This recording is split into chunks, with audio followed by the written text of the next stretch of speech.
Okay, there is a question, Dmitry, right? Are you here? Yeah, sorry, I probably decided the problem, but I don't know what to do next. Maybe I can show what I have. Yeah, you can. Well, no. Can you tell me in words? In words, what you? Well, okay, so there is a. So you figured it out, right? What XT should be. I think that we shouldn't set xt here, maybe or not. I don't know really. No, we should. We should. So look at my code here. Uh, I wrote almost everything for you. The only thing for you was to do the picture. I mean, and do it in the loop, simulate it. So basically, you see, I said, let me write it this way. Come out. Okay. So x is equal to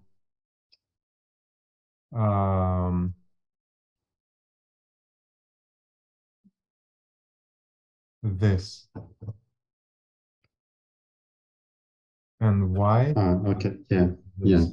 I have done the same thing, but okay. I've got a question. Huh? What do you mean by xt? I mean, which value should we provide? We're literally running. That's why I did this thing here. I wanted to have two columns, one shifted, one y period forward.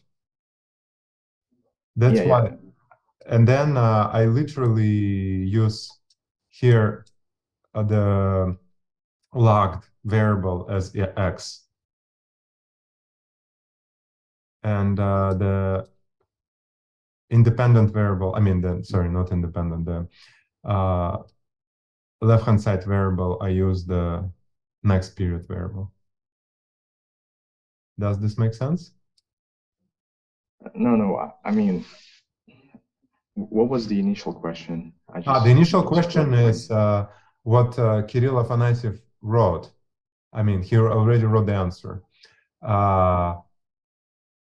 What do you see? So we see here the normal. When I started doing this exercise like 2 hours ago, I showed you that this looks nice and normal, like up to a numerical error. But I want to tell you to me. I want you to tell me, yes, what you see with this autoregressive process like this, with this specification. And so Kirill Afanasyev wrote that he sees that weird normal distribution. Well, there is no such thing as a weird normal distribution. If the distribution is normal, it's normal. If it's weird, it's weird. It's not a normal distribution. So I see a weird normal distribution with much heavier left tail, and outliers are much frequent on the left side. Interesting. Did other people get that? So well, yeah. I just got a standard normal distribution, You which got is them. quite the same as in the previous picture. So you got something similar to this. Yeah.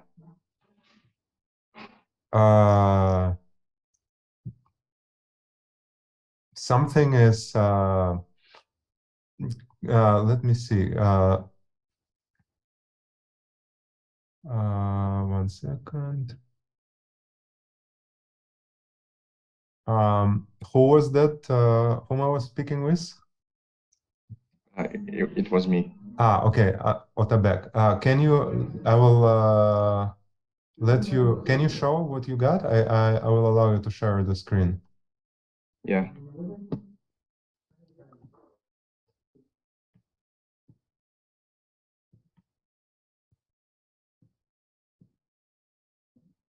Okay. Can you share your screen? And now it's possible. Yeah, now I got a different picture, a bit different picture, but it's due to the randomness, I guess. We are not. No, go. Go up. I want to see what kind of regression you were estimating. Show me where you were estimating raw heads.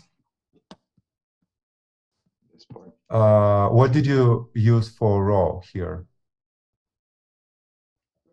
A raw. Yeah. Set raw not to 0. Set raw to, well, 0 is not interesting. 0, it's the same. 0, you'll go basically back to the same problem as before. Do you mean this one? Yeah. Not here. Not here. Where you were generating the data. Yes, in this case it was just empty, but I can make No, it no, like no, empty no, zeros not raw or... heads. Sorry. Return this to empty. That part was fine. Hold on, stop. Go to the line 1, 2, 3, 4, 5, 6. Okay, yeah, that one. Yt is equal to yt minus 1 multiplied by rho. Of course, you are setting here rho to 0. Set it to like 0.9. Because somewhere earlier, you're probably using the earlier set value, which was 0. No, I don't know. Set it 0.9 there. Yeah, okay. I'm just gonna copy and paste it.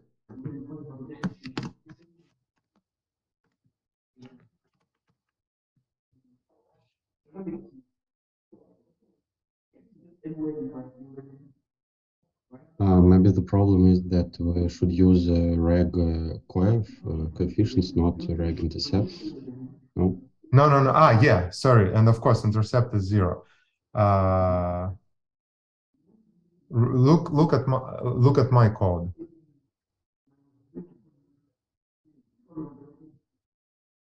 Okay.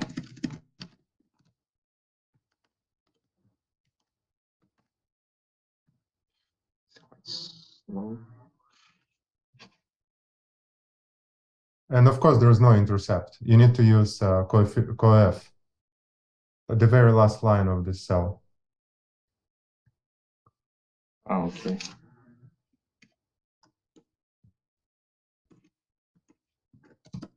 Yeah, and use because it's an array. You need to take the first value. Yeah, now it's weird.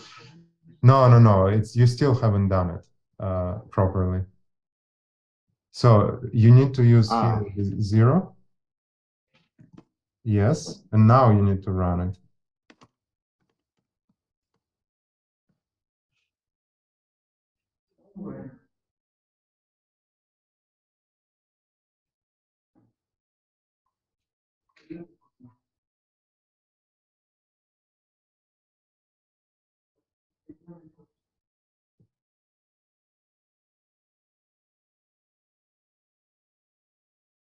Sorry, and why should we use regcf underline 0 and not just regcf? Why should we set 0 after it? Sorry, what are you talking about? Atobek, stop. Yeah, this line. Why should we set 0 after kf? Why Because shouldn't we set it's an array of coefficients. Because here we are just estimating yt on just one regressor, but you of course can have more regressors, and then generally it's a linear regression fit on multiple regressors, and then it will be a vector of regressors. I mean of the coefficients. So you just need to take it the first one. But in this case, there is only one regressor, no? So Well, the zero coefficient is the same as the coefficient itself. But programmatically, how should I say it? The Python returns an array with one element, and I just want you to convert it to a simple number instead of an array. Does this make sense? Yeah, but frankly, it worked even with the array. Okay. Well, okay, but even if you NumPy, which you are using, sometimes does this conversion automatically under the hood, but sometimes it doesn't. And so it's better to keep things clean. So so basically what you get, if you don't get that zero value, then you get an array of arrays. And NumPy is smart enough to understand sometimes, but sometimes it's not smart enough in other situations. So it's better to keep it clean, as I said, so extracted. Okay, does this make sense? Yeah, it's clear. Thanks. Okay, so we see Otabek showing us now there is this strange, not really normal distribution, right? So we see this. Look at the mean. X mean is 8, 0. Is this the one? Can you show is this the one? No, I think it's not the one. Uh, why is it? Let me see. Well, you should subtract the true value, not so row 0 was what? What did you assign it when you were generating the data? 0.9. Okay, assign it 0.9. Yeah, do this. Okay, good. So what we see is that x mean is super negative. It's like really far away from 0. That's a first point to note. The second point to note is, of course, that the distribution is skewed. More mass relative to normal, there is more mass to the right. Okay, so now, I mean, you can continue sharing the screen or you can stop sharing. What I want you to do now is to increase T and see what's happening.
Now it's more like normal distribution. Perfect. Now it's more like normal distribution. Okay, what about the mean? Where it is now? It's closer to 0, but still negative. Perfect. Closer to 0, but still negative. What do we learn from here? We learn two things. The OLS, you have just done a very simple OLS estimation of a randomly generated time series. What we learn from this? First, the coefficient is biased in a small sample. As the sample size increases, the bias decreases, but we still have the bias. Compare this with the OLS regression that we've done at the beginning of the previous session, that we did at the beginning of the previous session. It was still biased. It was still not 0, but it was relatively close to 0. So we still have some small sample bias. Maybe it's due to numerical errors because we are simulating this distribution. but it was relatively small. Here, it's definitely not a numerical error. Here, we definitely see there is a bias.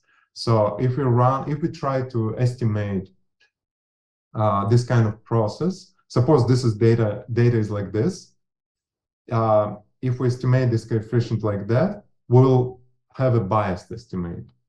That's lesson number one. Lesson number two,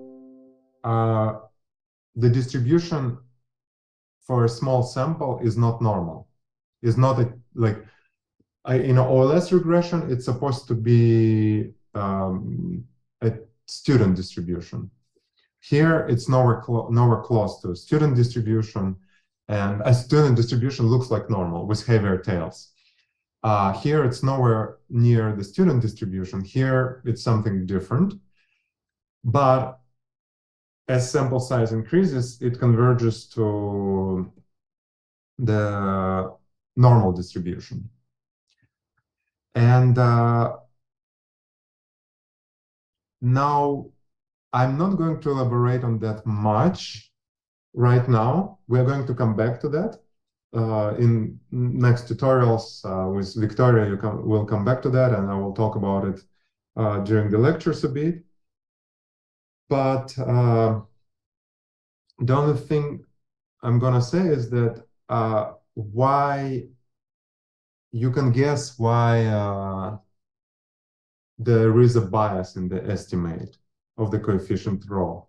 The bias is because one of the assumptions of the OLS is violated. The assumption is that your right-hand side regressor needs to be uncorrelated with the error to get an unbiased estimate. But you obviously have a correlation because your next your next value depends on all the history of the errors. So any value of y depends on the whole history of errors. And so you definitely have a correlation of vector of y's and vector of epsilons. And so since the vector of y's is on the right-hand side, you have a correlation between the vector of the right-hand side and epsilons. That's why you get the bias. You can work with the when you're doing the estimation of this kind of process, which is called an AR1 process, autoregressive one process, you can deal with the bias. Very often people don't deal with the bias because they might think that it's not so large, not so important. We will come back to that point. Now, what I want you to do, I want you to bring rho to 1 and see what you're observing.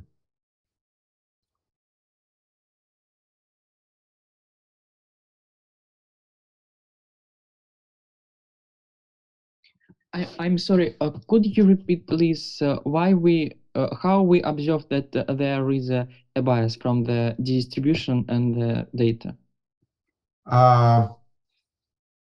So let me...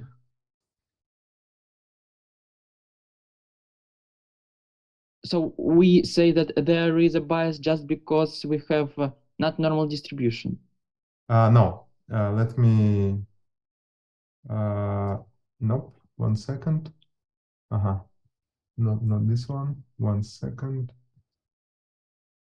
I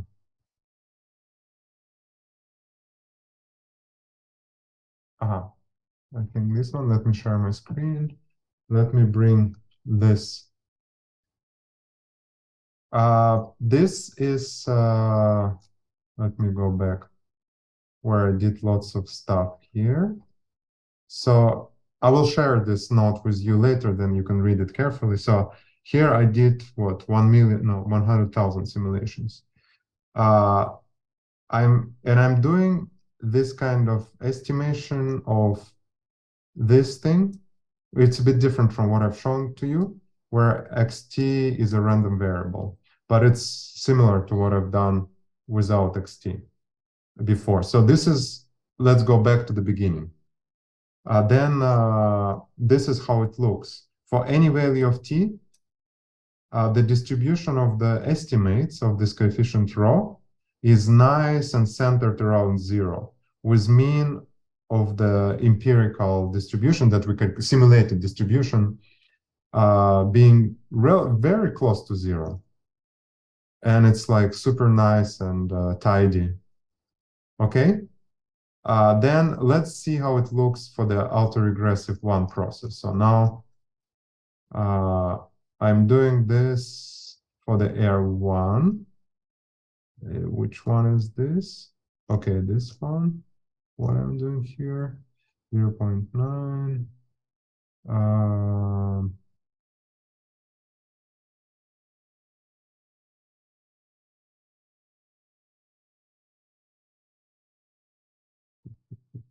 For rho equal to 1, it's not at all like a normal distribution.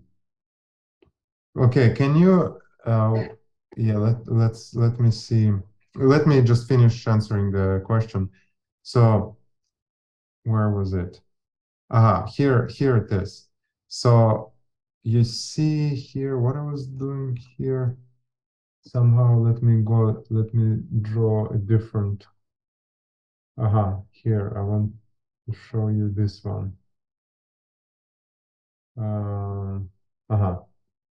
Yeah, this one looks. I forgot why this doesn't look how I expected. Something is going on. I'm going to check that later. What I did here. 1 second.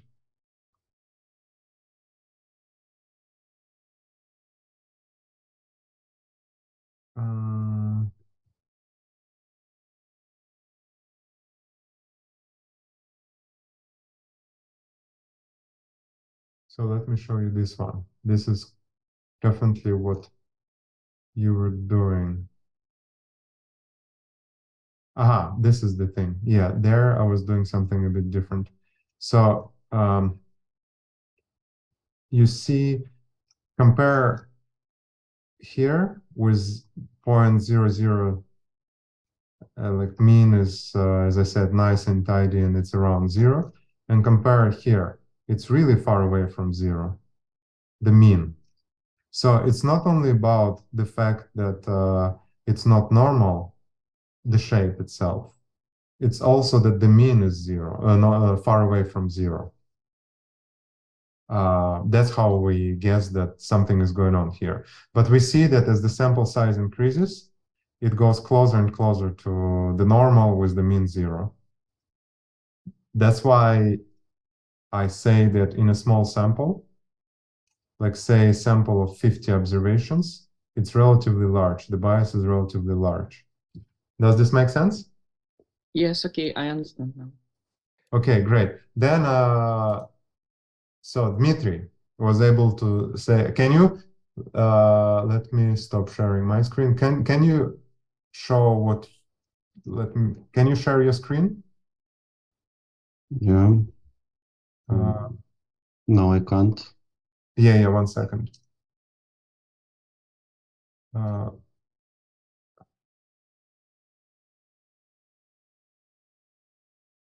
Okay. Can you show what you got? Mm-hmm.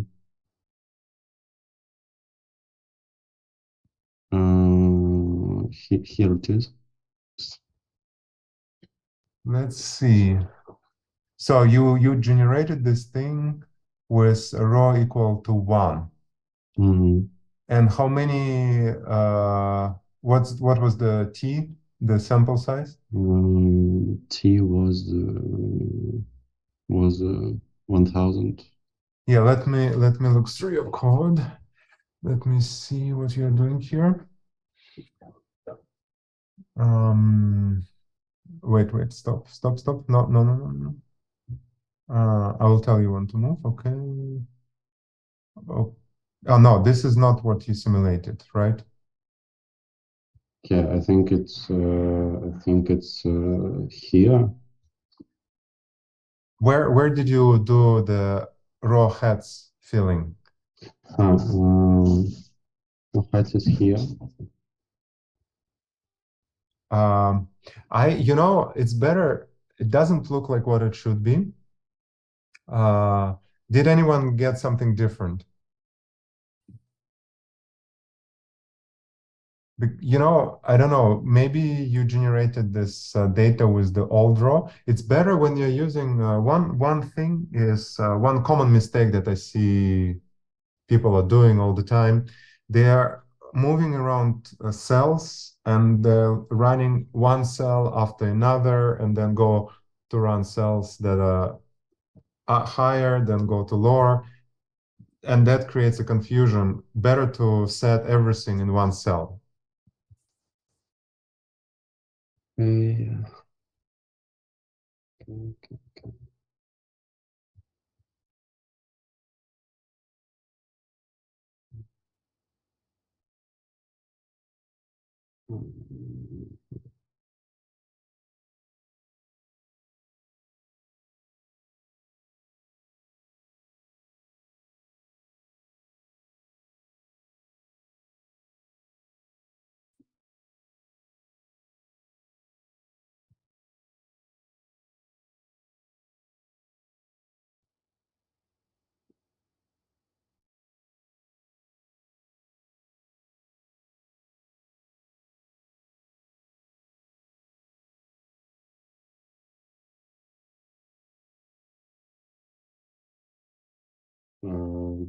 And still it's it's bad. Okay, let me see.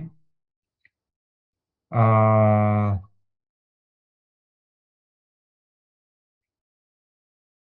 1 second. Can you go up where you did the stop here? Mhm. Okay. Uh, mm, By I the see. way, what does 200 mean here? Just I didn't get it. for the red line for when you it's just the number of grid Oh. points to plot the grid line. Mhm. Um, I see. Okay. Uh, I see. Right. This is what it's supposed to be. Well, one thing for sure is that how many simulations? What was your B? B was initial 10,000. 10,000. And with that amount of B, when rho was not one, we definitely were getting very close to the normal distribution. Now Yeah. we are getting something far away from the normal distribution. That's for sure. I just thought that you should observe something even more collapsed. So can you go a bit again? Can you go to the distribution again? Mhm. Um, yeah, I see what's going on here. How can I demonstrate it? Because I know what I want to say, but I don't want to. Um, I want you to discover it. I don't want you to learn it from me. I mean, eventually you'll learn it from me, but I want you to discover. How should I turn it so that you discover it? This strange thing. So definitely this is strange. That sorry, not strange, but you turn rho to one, and you definitely are not getting the convergence. I think one way to do it will be to make t even higher. Okay. And the question, it was Sorry, supposed to and be wait. like a normal distribution, okay? Or not? I don't know. I want you to discover it. Go up a bit, just a bit. Stop here. No. Here. Okay, perfect. Okay, do T even larger. More larger or 10 times? Try this one. Yeah, I don't know. Try this one. I want you to see it for yourself. Or maybe you will not see it, but then I will need to tell you what's going on here. But one thing you see for sure already, that it's not normal, even for large T. Now the question is it about slower convergence? Maybe like if you take T super large, then it would converge to the normal distribution or not?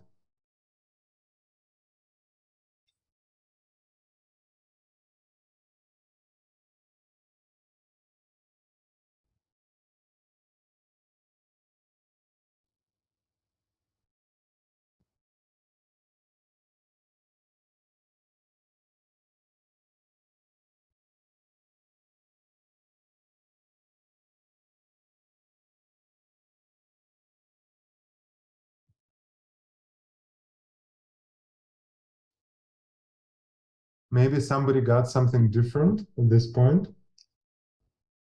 I got more normal distribution. More normal distribution. Let's see, give 1 second.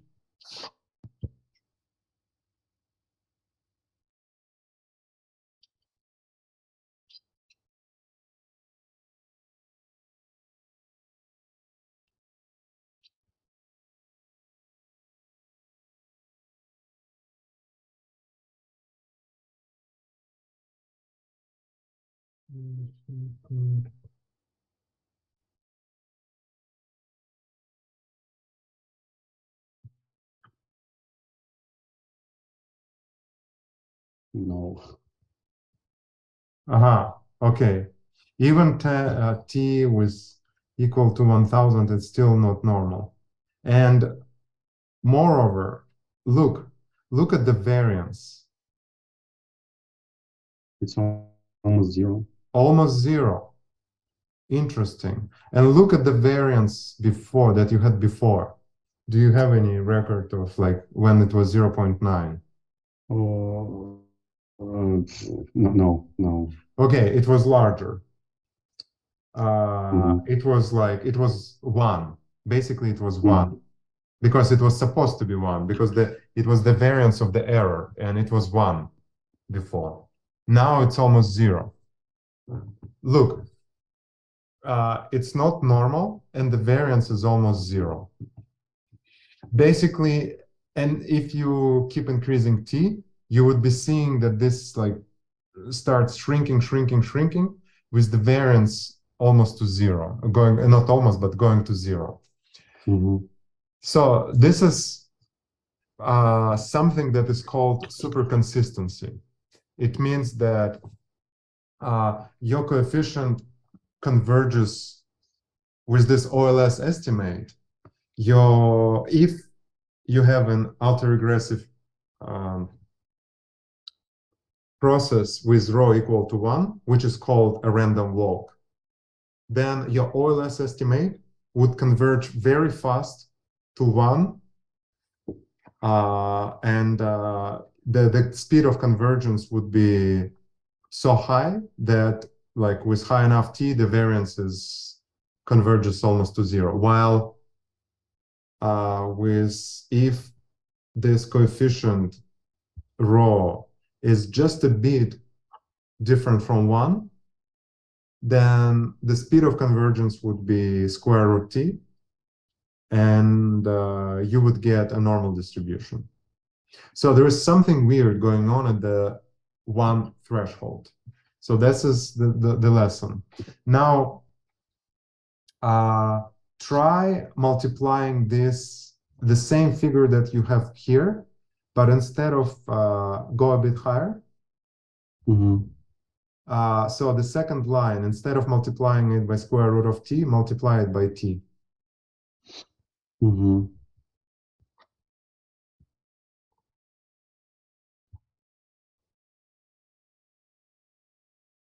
Uh, Aha. Variance 9, something mean 1 minus, let me see, something, is this what you're supposed to get? No, something is going on here. Let me see. You're supposed to get variance equal to 1.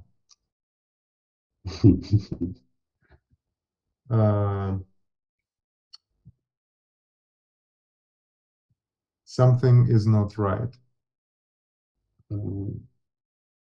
But I don't understand in what place, because Exactly. That's why you shouldn't be doing what you're doing. You should be doing it step by step, and each time maybe copy pasting piece of code and then like making a new section and writing, okay, now I'm doing this. Because now your code is a mess, and I don't know which picture corresponds to which, you're running code. So this is not the right way to use Python notebooks. I mean, Jupyter or Colab notebooks, which is a good lesson for you. So let's see. Let me. Did anyone get something different? Did anyone get variance equal to 1? Oops. No. I have something normal, but I need to also. I don't have reported the vars, but I think it's okay. I may show maybe. Okay, yeah. Let me give me 1 second.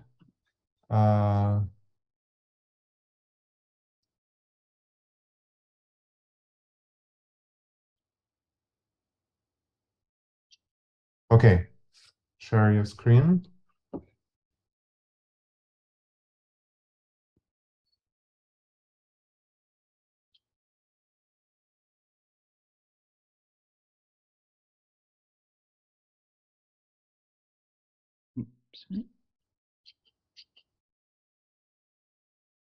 This is what you got.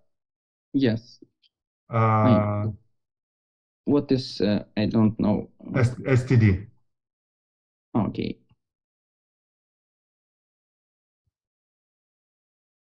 But this is STD of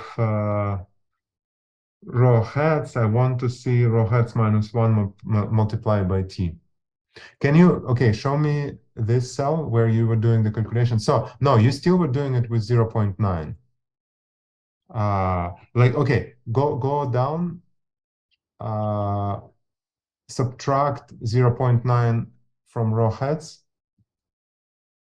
Not at the mean, when you're calculating a standard deviation. Subtract 0.9 and multiply everything by square root t.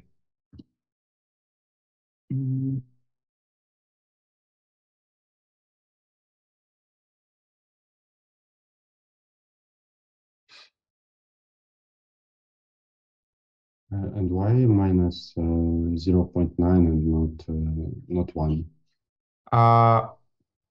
Because he was estimating which one did you estimate? It seems like you estimated the one with 0.9. Can you go up? Yeah, it's just a row.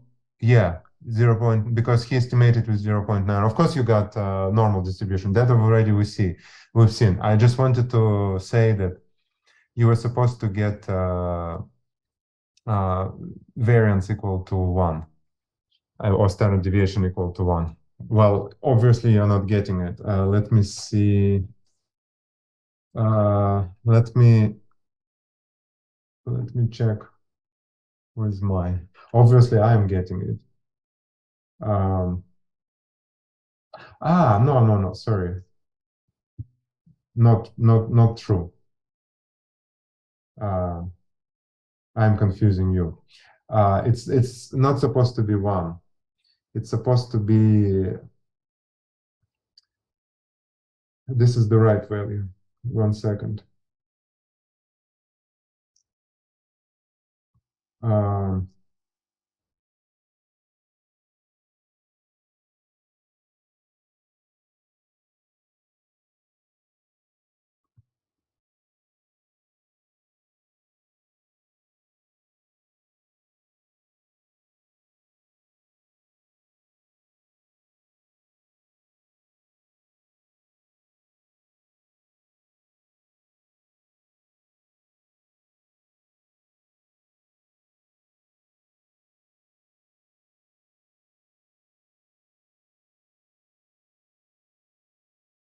Actually,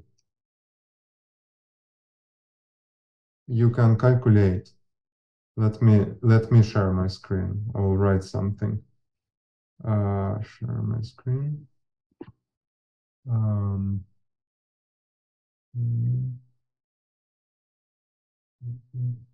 This one. Okay.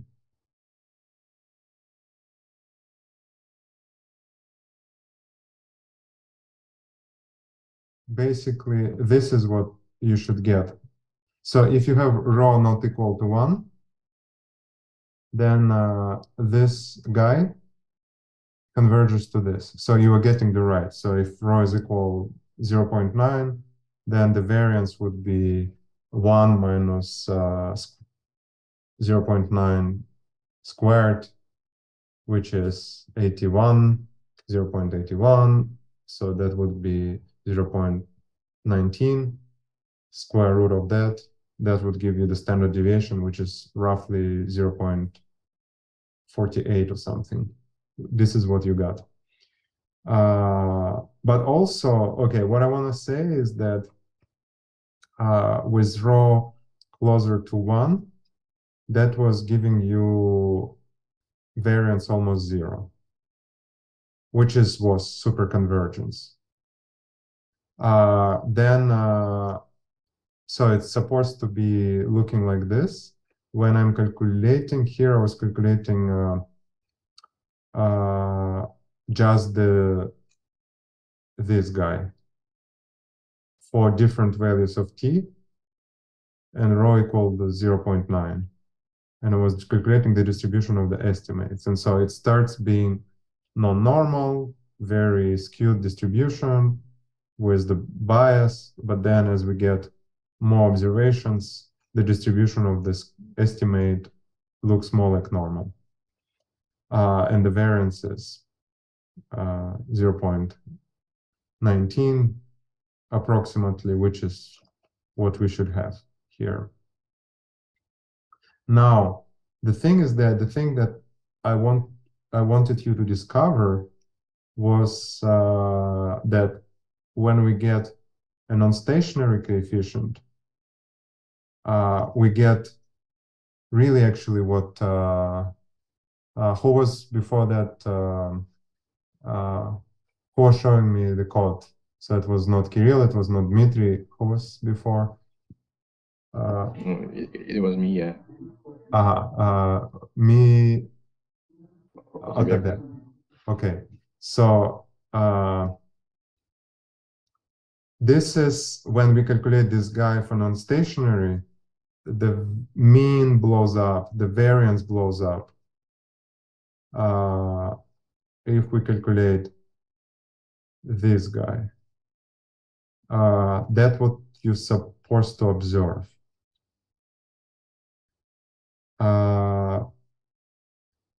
And it never converges to normal distribution. Now, in fact, this thing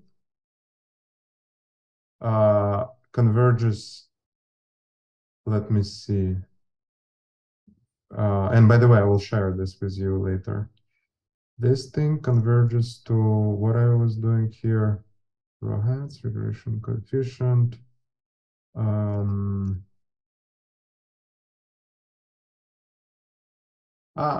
Sorry, I was multiplying it by square root. It's not converging to 0. What am I doing here?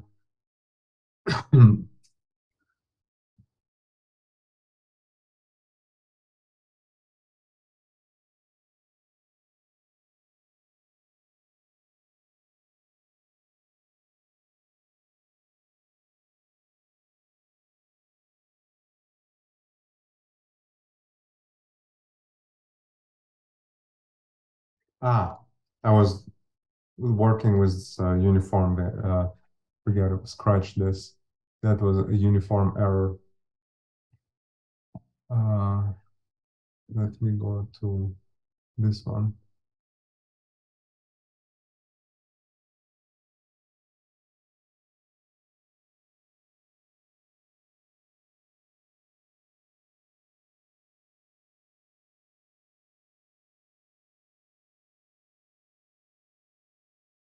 Okay, here I'm normalizing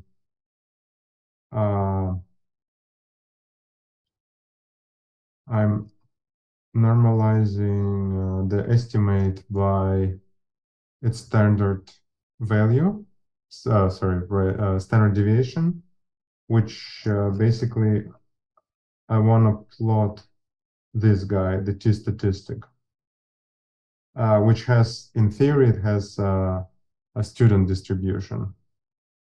So that's how it looks with the non-autoregressive process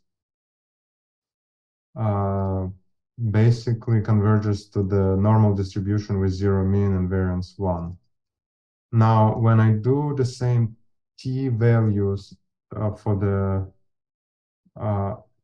stationary R1 process, so rho is 0.9,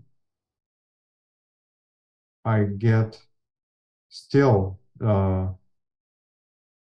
bias, but variance, converges to normal 0, 1. And now when I'm calculating, if I'm to calculate this for non-stationary, then as you saw, the t statistic would just blow up, or would it go to 0? Let's see, can I do it here?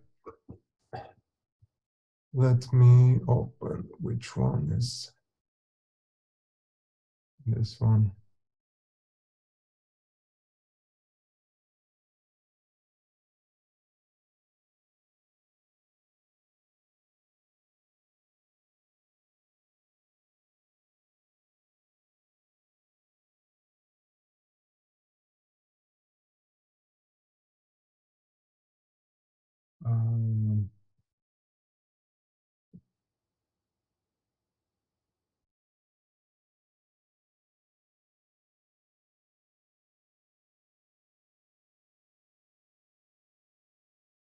So let me do this.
Let's look both at t vals, like this.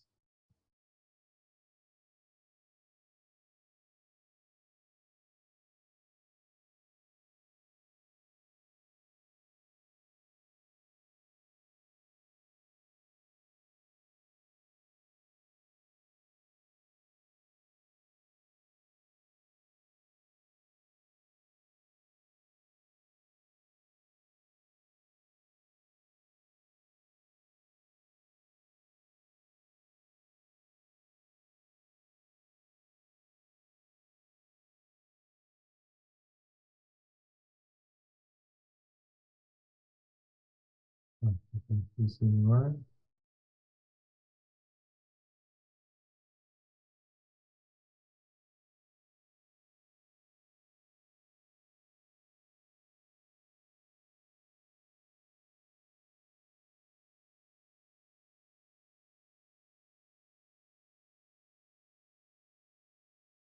Okay, done. Let me see. Okay, nice. The variance converged to 0. X mean converged is biased. Okay. This is, and nowhere near which t I used? 1000. Basically, we increase that. That's what we saw. As we increase t, there will be it never converges to the normal. Let me see again how it looks with t equal to non-zero. Okay, variance is this, x-min is this, so it doesn't help. Let me see how t values look. Nice. Okay. So t values do have some interesting distribution. So you can look at the this guy, but it's better to look at the t values, which are calculated like, where is it?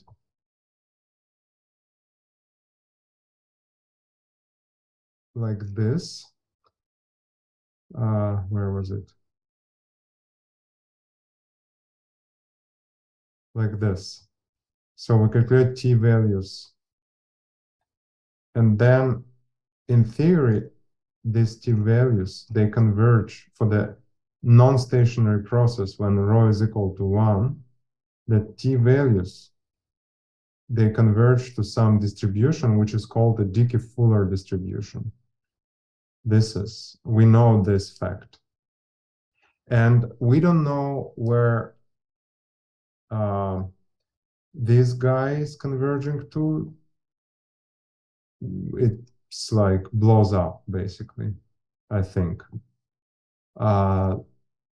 This guy, so say this guy converges to 0 with t. This guy blows up. Variance becomes super large. But what converges to something is the t value. And this is the t value that we can use for hypothesis testing. So that would be the distribution of t values, the blue one. The red one is the normal distribution. And so you see that the distribution of t values is different from the normal distribution, while with, again, with the stationary process, it would be normal. Then once again, that would be the distribution of t values will be something which is called the Dickey-Fuller t distribution. And it looks like this, some complicated formula. And the point is that when you're trying to test if your model is correct or not, depending on what you assume about your model, is it stationary or non-stationary, you would have a different distribution and you would be testing against a different distribution. So before I get even further, let me make several demonstrations.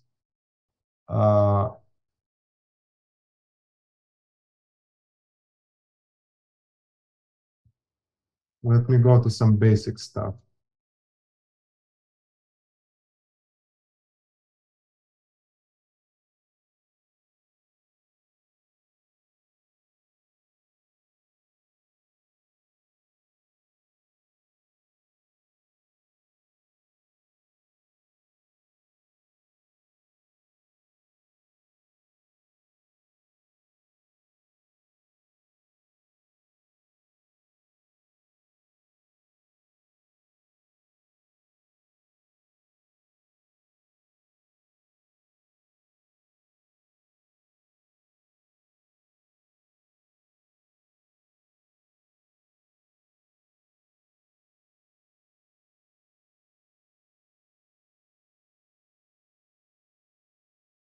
Now, why do we care about this autoregressive process 1 or not 1? Take a look. This is how the stationary process looks like. It kind of evolves around 0. This is how a non-stationary process looks like. So it's like here, it goes to if you will, I think you can see that the slope is negative, but you can start experimenting with it, and it can be like this, or it can be like this. Like it feels like you have a negative trend in your data, or you can have like a no trend. I think here you have a positive trend. So now, how do you know that your model is not, say, like this?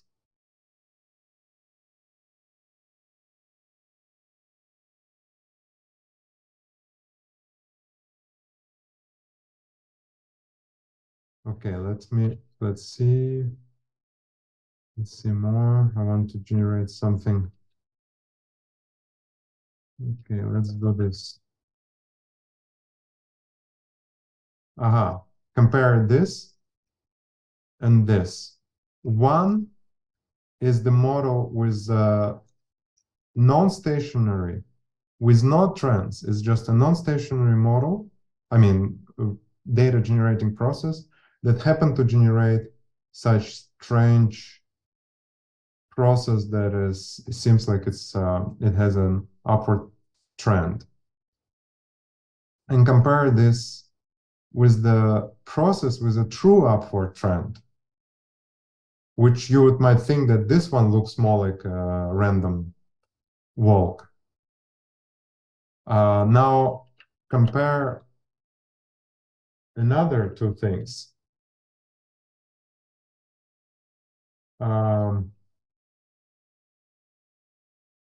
I guess, yeah, this one, a random walk with a positive trend.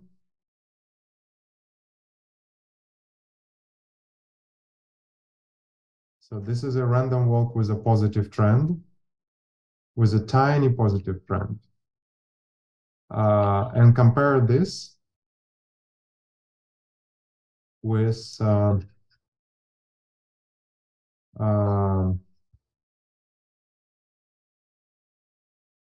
this random walk, but with no positive trend. So but with a drift. It's called a random walk with a drift.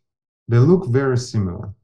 Now, why do you care? So visually, you see that there are so many specifications that can generate the data that you observe.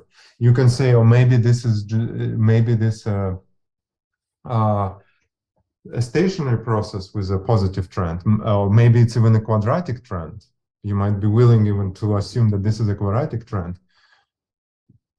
The point is that once you get into this territory of non-stationary versus stationary processes, time trend, non-time trend, you get into this issue of how would you distinguish between these different processes.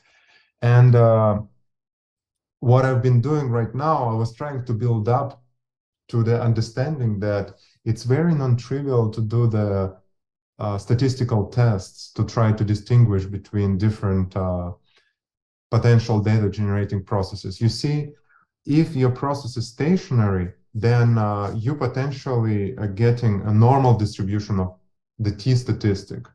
And then you can test with that normal distribution of your raw coefficient, you can test if it's really like zero, non-zero, if it's close to one, not close to one. But if you have a non-stationary process, your t-statistic has a Dickey-Fuller distribution, and you need to use a totally different test for this. How much time do I have? Let me see. Up until when do we go? 15 minutes more. Sorry? 15 minutes more. 15 minutes more, okay. Let me go back to the p-value stuff. Let me see where it was.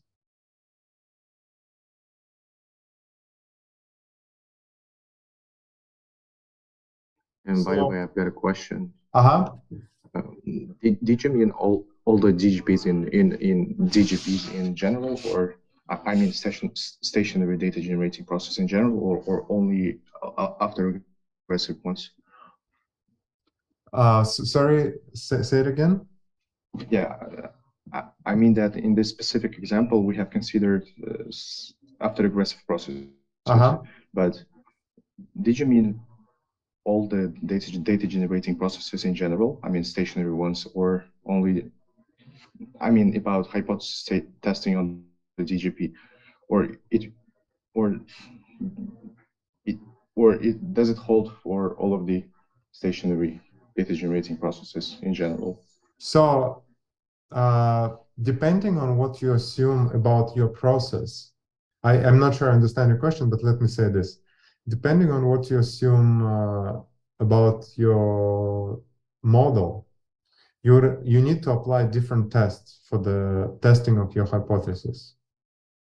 And one first big distinction that I was trying to drive at and show you how that looks is between stationary and non-stationary. If you assume that your process is, say, stationary but with a quadratic trend here, then you would apply one test. If you assume that your process is non-stationary with a linear trend, maybe, then you would apply a totally different test for this. Does this make sense? Yeah, that was the point. But my question was, I meant that does this technique hold for all of the types of processes, or is it specifically for after regressive ones? Okay. You mean, say we are talking about linear regression, like what you studied in econometrics in cross-section. This is, yeah, when we are in the world of a linear regression, then there are different issues, but there are no issues like that. What we observe like this Dickey-Fuller distribution, this is very specific to autoregressive processes. In the context of linear regressions, we might have a bias in our estimates, non-consistency if our regressors are correlated with our errors. But the distributions asymptotically, they still will be normal. It's just they might be biased or not consistent, or we might have no convergence actually in some cases. But there is something very special about autoregressive processes, and the special thing is that you have errors correlated with the regressors, and depending on the amount of correlation, and they're correlated in a very specific way, and depending on the amount of correlation, you have different distributions of the t-statistics, and you conduct different tests. Does this? Yeah, okay, thank you. Yeah, we are running out of time. Let me just, so go here. So if we want to test for the unit root test, we usually, remember that I was saying that I was showing this p-value hypothesis testing like here, and it was so-called two-sided p-value test. With the autoregressive process, we do a one-sided p-value test. So we just test if our t-statistic is larger certain value or smaller certain value. And so this is the distribution of the t-statistic of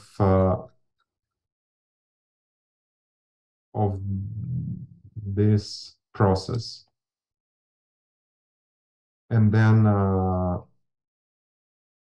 for the t-statistic, if it's positive or not too negative, then we say that the t-statistic is that the process is non-stationary. And if it's very negative, then we say that the process is stationary. We cannot reject the hypothesis of stationarity. Now, I don't have much time left. Let me say this. Like, for example, you can pre-calculate for this particular, again, for this particular specification, this one, you can calculate the distribution of the t statistic, and you calculate its critical values. And this is what I did here. I calculated if the one critical value is 1% critical value is minus 2.6. This is that all the values of t statistics, sorry, the mass of t values with smaller values is equal to 1%. Then the 5% critical value is minus 1.95, and the 10% critical values, this minus 1.62. So how does it work in the real tests? Suppose I get some sample with rho equal to 1. I run OLS, I calculate the t statistic, and then I calculate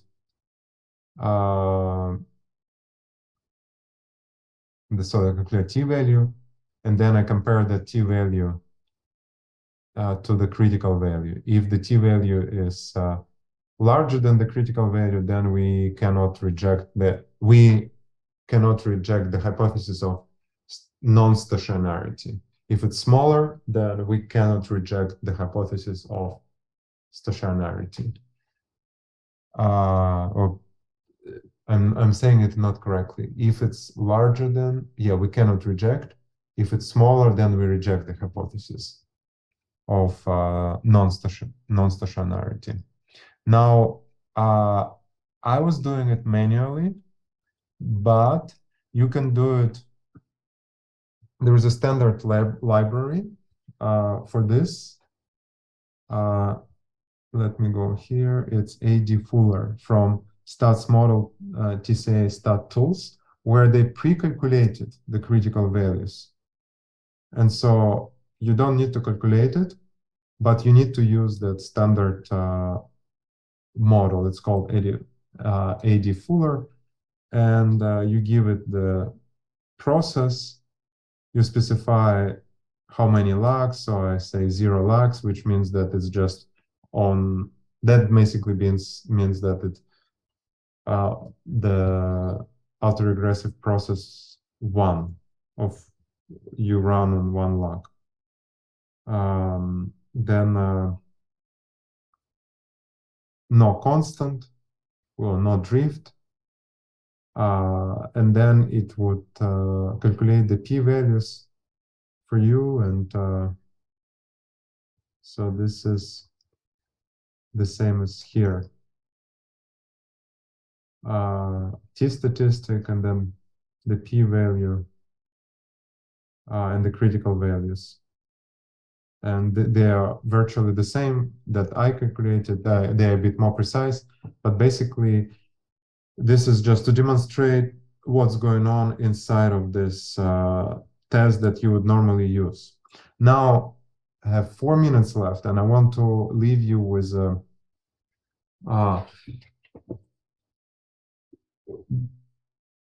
another thing that up until now. So the whole issue why I wanted to talk through this, because when you're doing forecasting, you're giving some time series, and you need to decide, is it a stationary process with a trend, non-stationary process? So you need to select the appropriate model.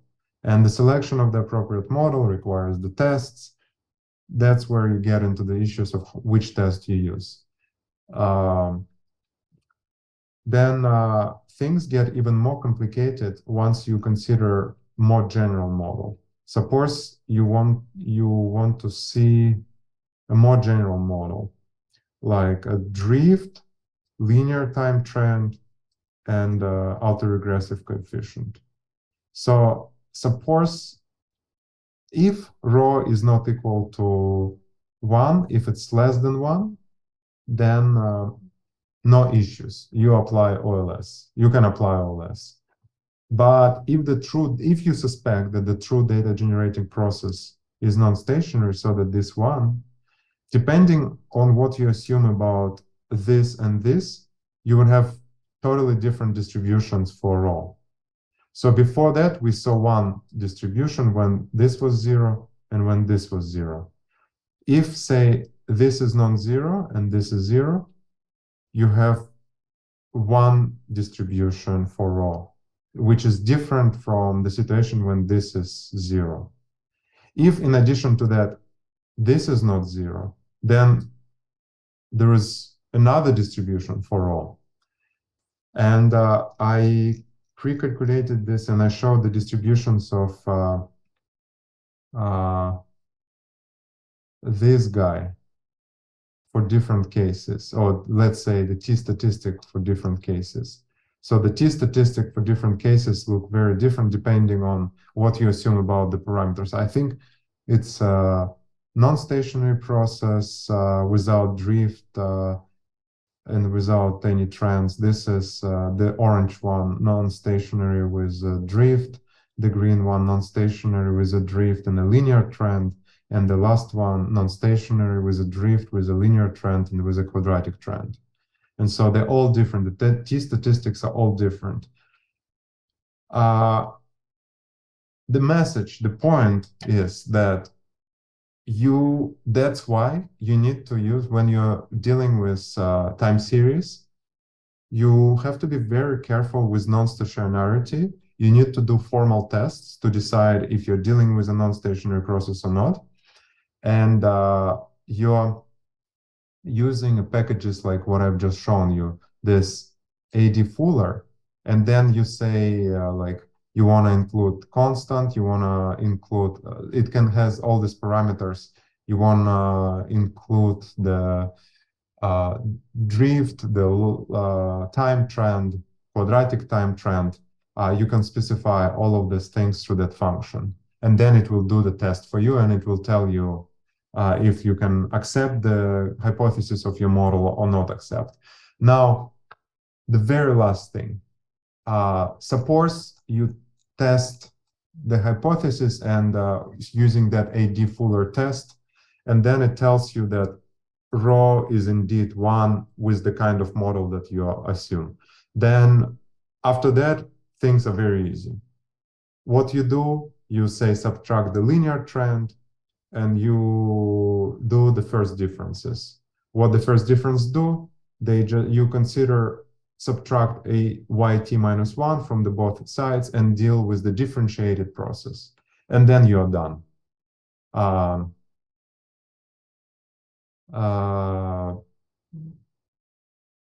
You can then work with the differentiated process and do things like then use it to estimate for the forecasting and do all the things like that. But you need to first decide, you do differentiation or you subtract some trends or not. Okay, hopefully that was motivating. I don't know. I tried to do my best. Let me see if you have any questions.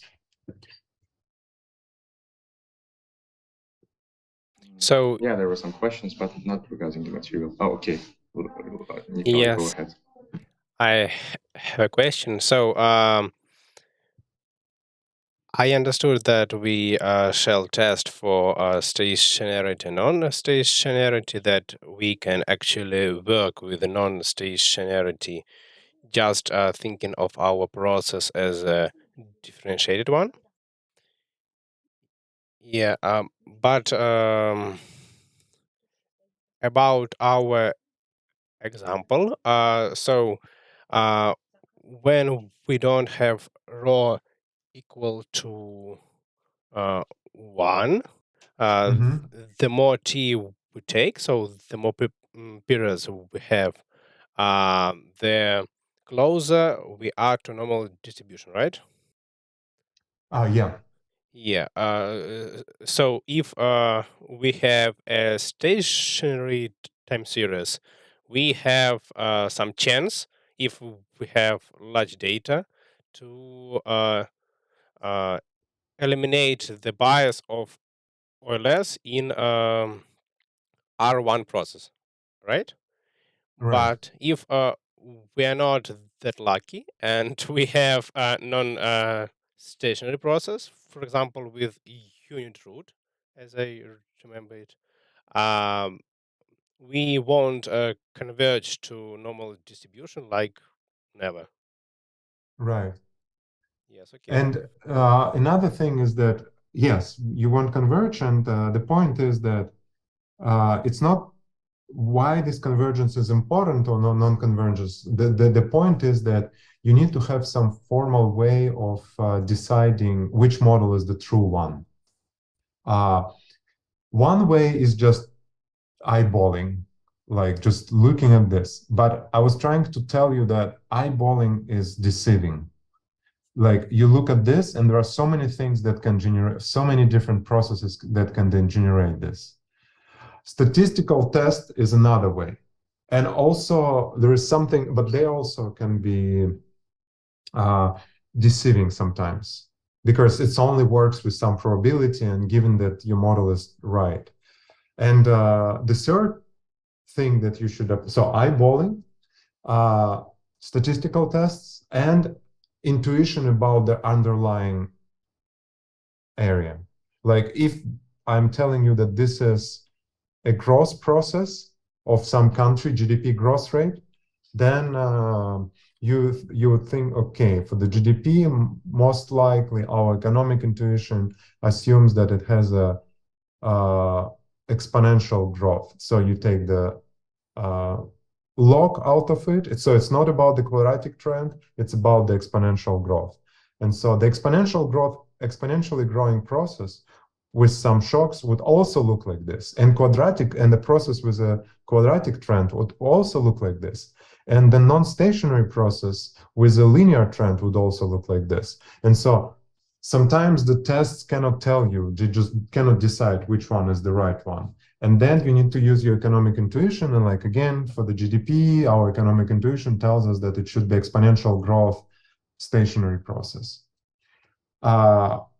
So going back to what you said, that we have convergence to normality, not have convergence to normality.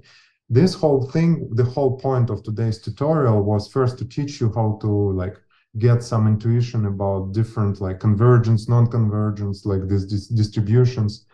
That was one goal. Another goal was to show you that there is all this issues with, once you start working with time series, there are all these issues, stationarity, non-stationarity, and in order to differentiate between different models, you need to use appropriate tests. And yeah, I guess, sorry. I guess that's all I want to say. And are we supposed to receive some additional materials?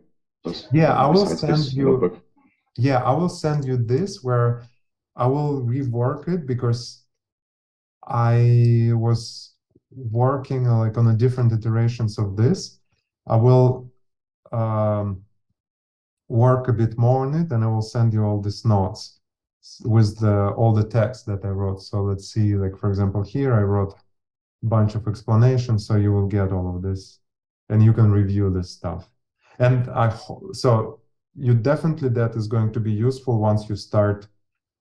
Basically, what you're going to do next, you're going to get the real data and try to decide what you're dealing with. Is it a stationary process, no stationary? What kind of, is it exponential process, quadratic process? And so hopefully this material will help you to get into this model selection mood. Okay. And yeah, I've got one more question regarding the literature. As I've seen, there were some links to some books, not links, but references Should we read the book called Hansen or something like that? Econometrics. So sorry, it's breaking. The book? Yeah. The main question is that what kind of literature should we read additionally besides these notebooks, just to kind of catch the common sense of the lessons in a better way? You know, it's very difficult to tell you what you should read, because I read parts of all of the books that I listed. Some I read more, some I read less, and it really takes a lot of time, and there is no one single book that will be accessible and easy. If you say, I think if you want to learn about this stuff, then eventually probably you'll want to go to this book, James Hamilton. This is the Bible. If you want to learn more about this stuff, this is the best book. There are easier books, but they are not full, so they're missing some details. Like the book, let's see, the economic, for which one? Where is my syllabus?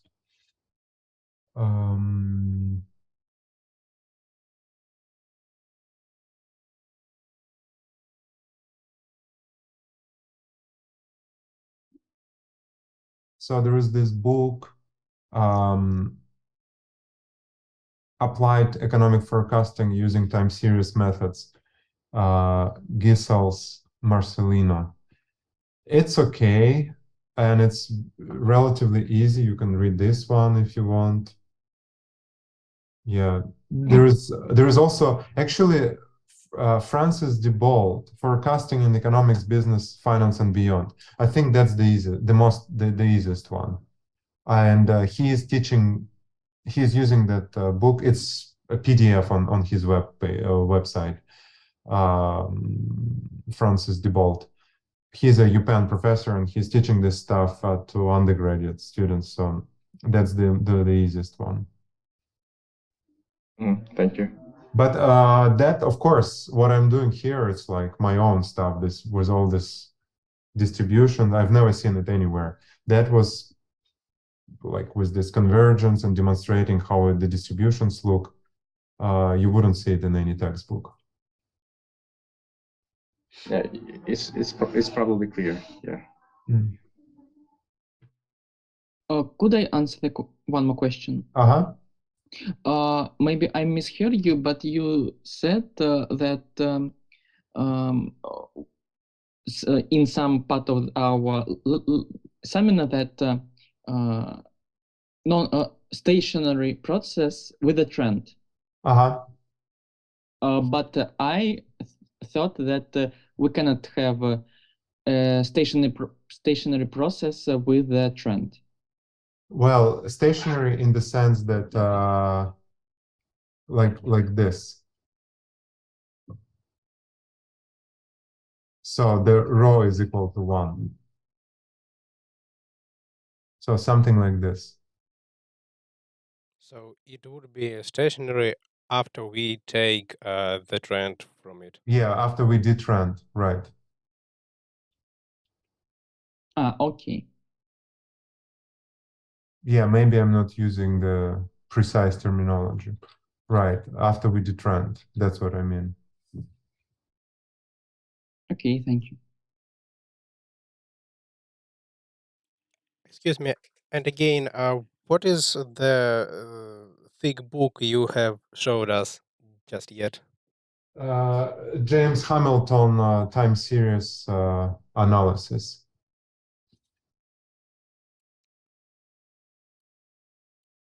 You have it on the list in the syllabus. Does it? For some reason, I don't see it, but okay. In the syllabus, it's here. Let me drop it into Zoom.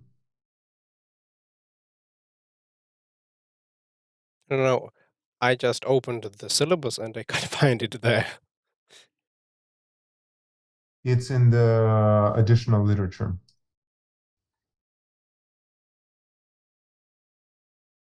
Yeah, I see it now. Thanks.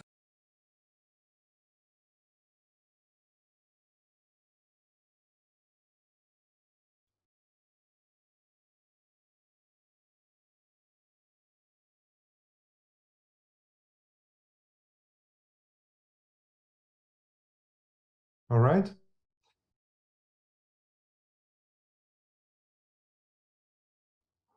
Yeah, thank you.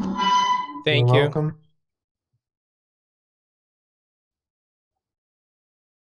Thank you. Goodbye. Bye. Goodbye.